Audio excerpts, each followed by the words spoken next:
जी अभी अभी रूस से आए हैं और सी का एक डेलीगेशन रूस गया था ऑयल मार्केट को समझने के लिए, ऑयल मार्केट को देखने के लिए। तो क्या कुछ हुआ सर रूस में? और पहले तो ये बताइए कि रूस से हमने कच्चा तेल तो बहुत खरीद लिया है, अभी सनफ्लावर ऑयल भी उतना ही आने वाला है उसी रफ्तार से? देखिए, पहले तो हमारा जो डेलीगेशन हम लेके गए थे, 16 लोगों का डेलीगेशन था अंडर लीडरशिप संजीव अस्थाना, हमारे जो प्रेसिडेंट साहब है। तो फोकस था हमारा study the sunflower seed complex, कि भाई सनफ्लावर का क्या प्रोडक्शन हो रहा है, कैसे उसका प्रोसेसिंग हो रहा है, कैसे पोर्ट फैसिलिटी है, और कितना भविष्य में कितनी अवेलेबिलिटी आ सकती है। उसके हिसाब से पूरा प्लान किया था। 8 दिन की टूर थी और काफी जितने वहाँ सनफ्लावर के दिग्गज से जितने बड़ी बड़ी कंपनियां थे, छोटी कंपनी, काफी मुलाकात की, समझ समझने की कोशिश की। लास्ट ईयर अगर हम देखें तो लगभग 3.7 मिलियन 37 लैक्स इंपोर्ट किया था, उसमें से 21 लाख तो रशिया से आया था। तो नियरली 55% रशिया से आ रहा है। तो Russia has become the number one. 4 साल पहले it was Ukraine number one, पर आफ्टर जो अभी चल रहा है यूक्रेन रशिया का वॉर, उस तो रशिया में ज्यादा आ रहा है और अच्छी क्वालिटी आ रही है।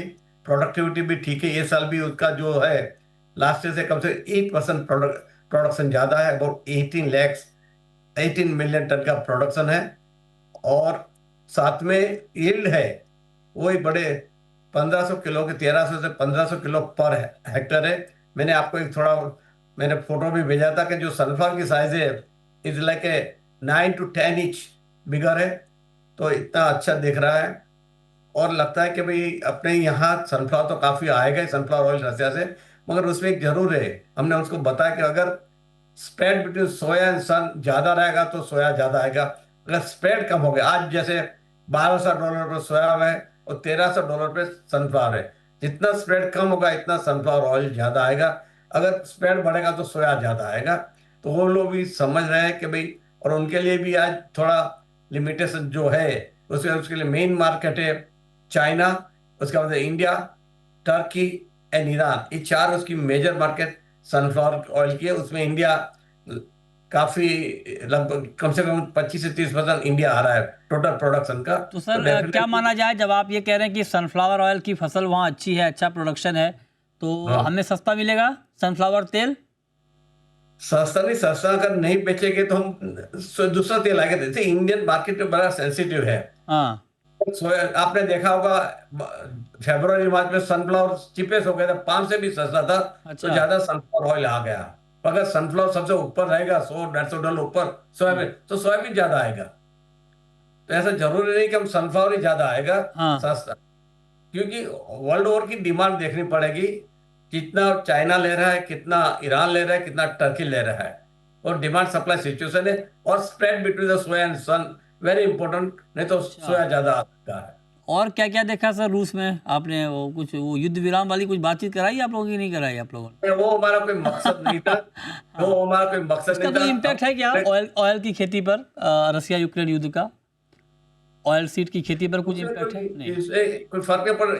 मैं एक जरूर साउथ रशिया में जो थोड़ा रेन डेफिसिट हुआ उसके वजह प्रोडक्शन कम हुआ, नहीं तो 18 की जगह 19 या 20 मिलियन का क्रॉप हो सकता था। और उसका टारगेट है कि अगले 5 साल में 28 से 30 मिलियन तक वो क्रॉप लेके जाना जाना चाहते हैं। तो रसिया में जगह इतनी है और फार्म साइज भी आप देखो, हाँ। 10,000 हेक्टर, 15,000 हेक्टर, 20,000 हेक्टर का फार्म साइज है। ठीक है। और हमारे यहाँ क्या है, आज हमारी प्रोडक्ट आप देखें 2 या 3 लाख टन पैदा करते हैं, प्रोडक्ट 400 या 500 किलो की है। राइट। और राइट। अपने फार्म साइज की छोटे, वहां तो 5,000 10,000 हेक्टर के एक अच्छा। मिनिमम साइज का बड़े तो लाख लाख 1 लाख हेक्टर से भी ज्यादा बड़े फार्म से। ठीक है। और बिकना ज्यादा है। अच्छा, वो एक भी सवाल सर, पता है। एक सवाल मैं आपसे, चूंकि आप जब नहीं थे तो आपकी अनुपस्थिति में हाँ, आपके सहयोगी ने, सोपा ने एक चिट्ठी लिखी सरकार को कि 10% import duty crude edible oil पे बढ़नी चाहिए ताकि फार्मर को नुकसान ना हो, क्योंकि अभी सोयाबीन की नई फसल आ रही है। इस पर सी हाँ। का क्या व्यू है? देखिए, एमएसपी जो गवर्नमेंट डिक्लेयर करती है वो डिफेंड करनी चाहिए। चाहे यह तो फर्स्ट ऑल्टरनेट है, आप एमएसपी में जितना किसान माल ला रहे हो एमएसपी में खरीद लीजिए, 10% 20% नहीं, ताकि फार्मर को एश्योरेंस। वो तो आज आप देखिए जानते हो इतना फिजिबल नहीं है सर, वो तो आप भी जानते हो कि पूरा माल नहीं खरीदना सरकार के बस का नहीं है। एक सुनिए। डिवोशन है, आज एकरेज क्यों कम हुआ? 5 लाख हेक्टर सोयाबीन का एकरेज कम हुआ इस साल में। रीजन है कि फार्मर डिस्करेज हुआ है, हाँ। उसको सही ना मिला। तो एक ऑल्टरनेटिव है क्या? दूसरा है भावांतर स्कीम, फिर से लाइए आप। भावांतर स्कीम में कोई जो पहले भी थी 6-7 साल पहले, किसान को एमएसपी मिल जाएगी, इंडस्ट्री को रॉ मटेरियल एकदम मार्केट प्राइस में मिलेगी, दोनों पे चलेगा। हाँ, उसमें कुछ लेक्यूना था, वो आप एड्रेस कीजिए। हाँ। तो भावांतर स्कीम लाइए, तो मतलब और आप ड्यूटी, एमएसपी में कितना माल ले सकते हैं। ड्यूटी पे क्या कहना है सर आपका मेहता जी? ड्यूटी बढ़ाने की, ड्यूटी बढ़नी चाहिए क्रूड एडिबल ऑयल पे 10%?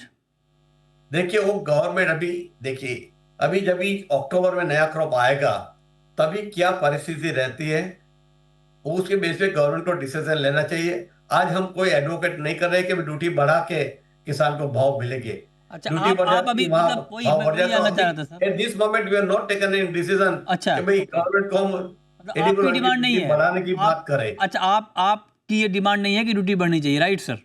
अभी में हमारे नहीं, क्यों, अभी कंज्यूमर का देखो, हाँ। अक्टूबर में जब ये फसल आएगी, हाँ। तभी अगर किसान को परेशानी है तो जो 2-3 रास्ता है। हाँ। ड्यूटी बढ़ाने का एक रास्ता है, भावांतर स्कीम फिर से लाने का दूसरा रास्ता है, तीसरा आप एमएसपी से माल नहीं, लीजिए। अक्टूबर में कोई यार, जादू तो होने वाला है नहीं मेहता जी। अगर जो अक्टूबर में कितने दिन बचे हैं? ऐसा नहीं, जब भी अब अभी तो 15-20 दिन बाद नहीं, ये अराइवल शुरू हो जाएगी। अगर मान लीजिए यही प्राइस रहता है या एमएसपी से कम रहता है, तो तब आप डिमांड करेंगे? होने लगे जब भी मार्केट में सोयाबीन का क्रॉप आएगा, तभी प्रेशर आएगा कि इसमें कितने हद तक नीचे जाता है। अगर दबाव में रहेगा तो फिर आप डिमांड करेंगे कि ड्यूटी बढ़नी चाहिए? जब भी जरूरत पड़ेगी तो करेंगे, उसमें कोई ये नहीं है। पर अच्छा। अभी की आज की तारीख में we are not pressing for hike in duty, क्योंकि कंज्यूमर का भी देखना है। You cannot think only on the kisan. तो दोनों के बीच में बैलेंसिंग तो करना ही पड़ेगा ना। हर दफा किसान किसान किसान, तो गवर्नमेंट को भी एमएसपी बढ़ाते तो एमएसपी डिफेंड कीजिए। उसके लिए जो भी पॉलिसी डिसीजन लेने गवर्नमेंट को लेना चाहिए, उसमें वही हम कह रहे हैं। तो आप मगर आज की तारीख में आप ऐसी कोई कंज्यूमर चिट्ठी जो लिखेंगे? प्राइस लेवल है कंज्यूमर के लिए ठीक है, आप ड्यूटी बढ़ा देंगे तो फिर प्राइस ऊपर जाएगी, तो ठीक कंज्यूमर के। और फेस्टिवल सीजन है, माइंड वेल, अभी फेस्टिवल सीजन है, उसमें आप ड्यूटी बढ़ाएंगे तो क्या सिग्नल देंगे आप? कंज्यूमर और चिल्लाएंगे।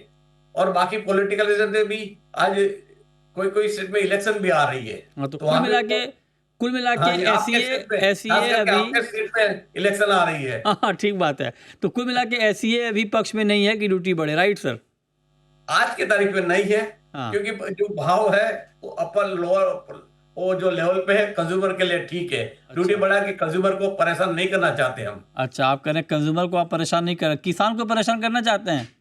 नहीं, किसान के लिए तो हम सबके साथ लड़ते हैं, झगड़ते हैं, आपके साथ भी झगड़ते हैं। बिल्कुल ठीक पहले बात। किसान जिंदा रहेगा तो हम जिंदा रहेंगे, हाँ। नहीं तो इंडस्ट्री बंद हो जाएगी। नहीं, ठीक बात है, दोनों का बैलेंस जरूरी है। ये बात मेहता जी ने बिल्कुल ठीक कही। तो सर क्या उम्मीद करें दिवाली पे, दुर्गा पूजा पे हमारे लिए तेल कंफर्टेबल रहेगा सर, सस्ता ही रहेगा? कम खाओ। कम खाऊं? प्राइम मिनिस्टर साहब बोल रहे हैं ना, अच्छा। कि भाई तेल थोड़ा कम खाओ। हमारे जैसे है आप, हम हैं जो, उसके लिए तो तेल थोड़ा कम ही खाना चाहिए। बाकी जो ज्यादा किसको खाना चाहिए, लेबर है, ग्रोइंग स्टूडेंट्स है, बच्चे हैं, उनको तेल की ज्यादा जरूरत है। क्या कम खाएं सर? तेल वाले कहते हैं तेल कम खाओ, चीनी वाले कहते हैं कि चीनी कम खाओ। प्राइम मिनिस्टर साहब कह रहे हैं, उनका मतलब है जो आपकी लाइफस्टाइल है। हाँ, ठीक बात है। वो लाइफस्टाइल में आप कम खाएं। अगर आप राइट सर, लेबर है तो उसको 4000 कैलोरी चाहिए, आप और मेरे को 1800 के 2000 कैलोरी चाहिए। ठीक बात है। कोई बच्चे है उसको 2500 से 3500 कैलोरी चाहिए, वो इसका खाइए। ठीक बात है। बहुत शुक्रिया मेहता जी आपका, हमारे साथ जुड़े रूस से आके। आपने डिटेल बताया, रूस की ग्राउंड रिपोर्ट बताई, और ऑयल मार्केट में क्या कुछ हो रहा है इस पर आपने बेबाक राय रखी। आपका बहुत बहुत शुक्रिया।